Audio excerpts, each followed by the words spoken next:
Hi, this is Kara. Welcome to Breaking Free Fridays, or welcome back if you've been following the series. It's really great to have you here. And today I felt inspired to talk about anxiety and minimizing, eliminating anxiety. And the irony here is you don't have to eliminate anxiety to be free of it. And the reason that is because so much about anxiety is really rooted in fear and worry, dysregulated or even fully sensitized states of nervous systems.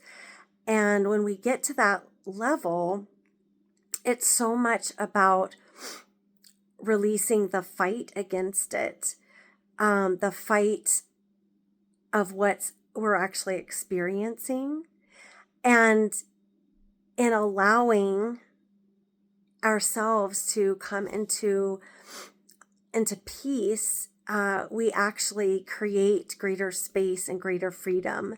And it sounds completely ironic. And if you're like me and you have experienced moments of very intense anxiety, or even extreme periods, days after days, weeks after weeks, months after months, years after years, decades after decades of chronic states of anxiety and stress, then that can sound impossible. But I can tell you, after many years of so many different types of inner work and journey, and even seeing this reflected in the work with clients, it is absolutely possible. And, the biggest thing that I would share that has been one of the most surprising ahas to me in terms of keys to really feeling free from that chronic state of fear has to do with getting regulated in our body, really feeling grounded. And when we're dysregulated and in that massive fear spiral that is so evident of massive anxiety, it doesn't seem like that's even possible, because we're basically in a completely reactive state, and it's almost feeding on itself.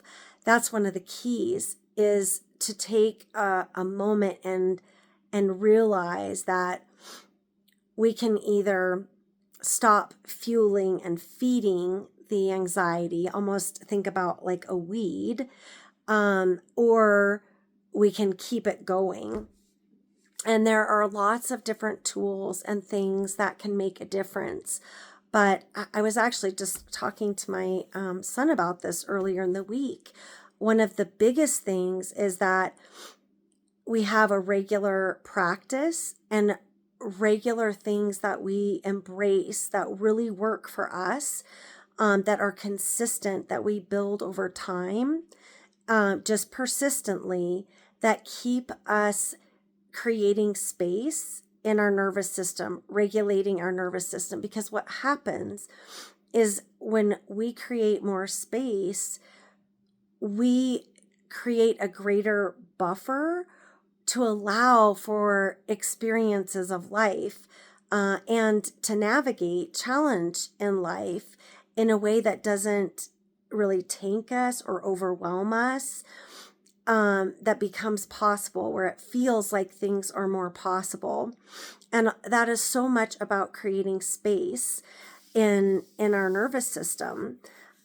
Some of the biggest things that, from a tool standpoint, I'll just name a few, because there are so many different tools, and different ones work differently for different people. And I know I found, even in my own journey, that there are times that I go to certain tools, and then other times I'll default to different ones. And so it's not necessarily a static thing. It kind of depends on, what's happening, what you're experiencing.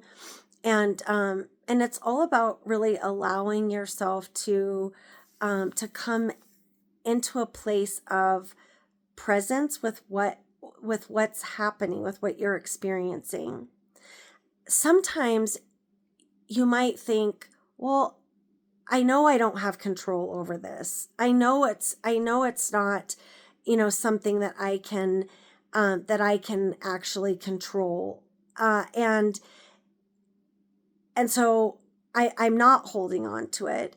But the reality is that there can be a split between what we're thinking logically versus what we're experiencing systematically and from a physical standpoint in our body.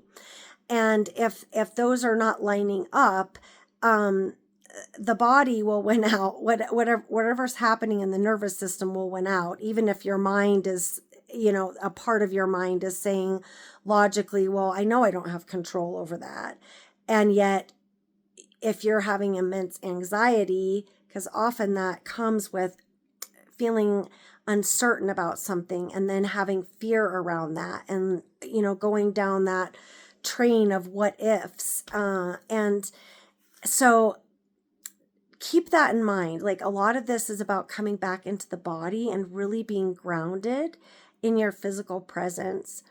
And a couple of tools that are just so simple and so quick, things that you can incorporate just in everyday living to help bring your nervous system into a calmer state from a baseline standpoint, is really connecting to your physical senses and taking time to really taste your food, for example.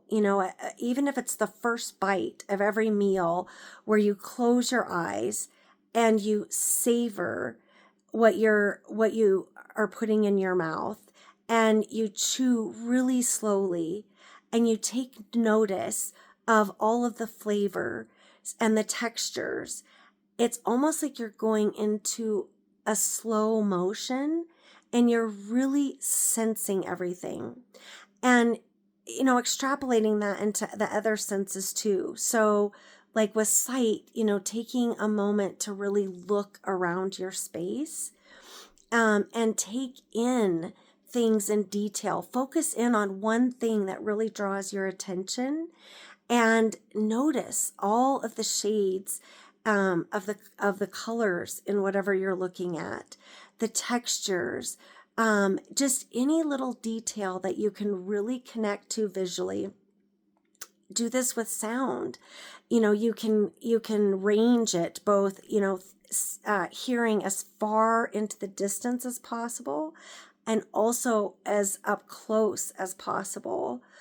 That's another thing. And then touch is a big one. Even just, really sensing all of the ridges in between your, a couple of your fingers. And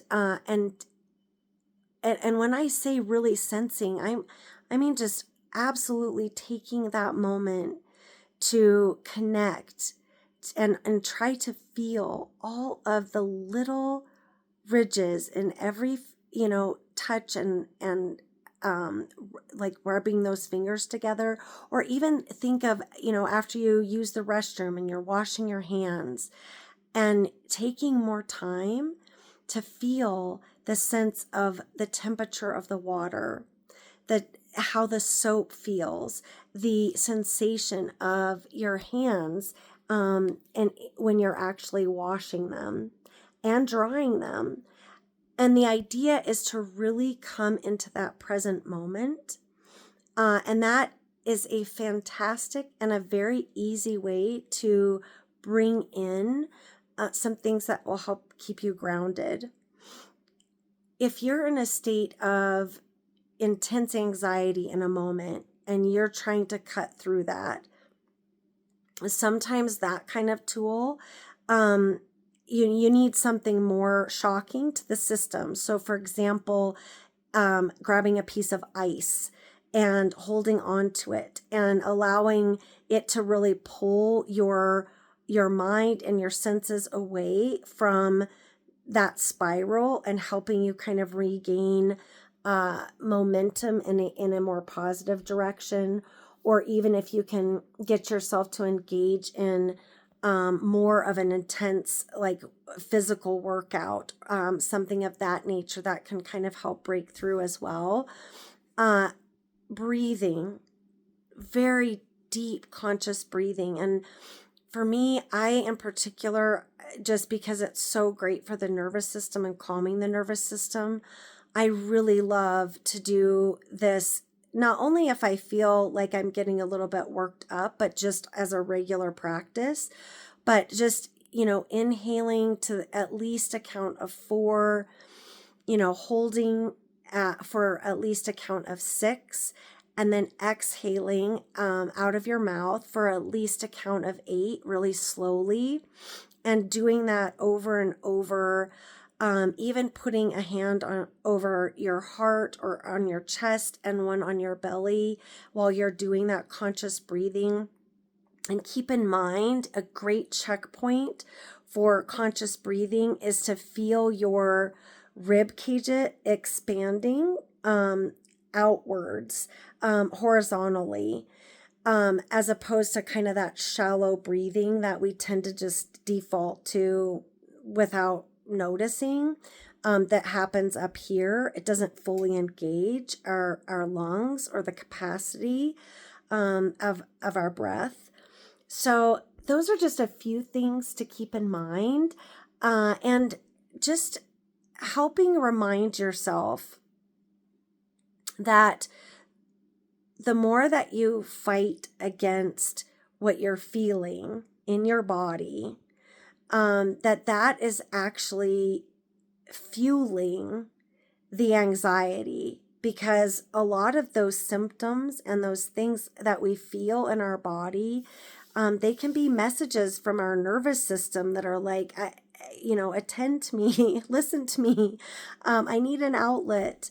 And so a lot of this is also about building relationship with yourself. And I have some different videos on that, if you want to watch them.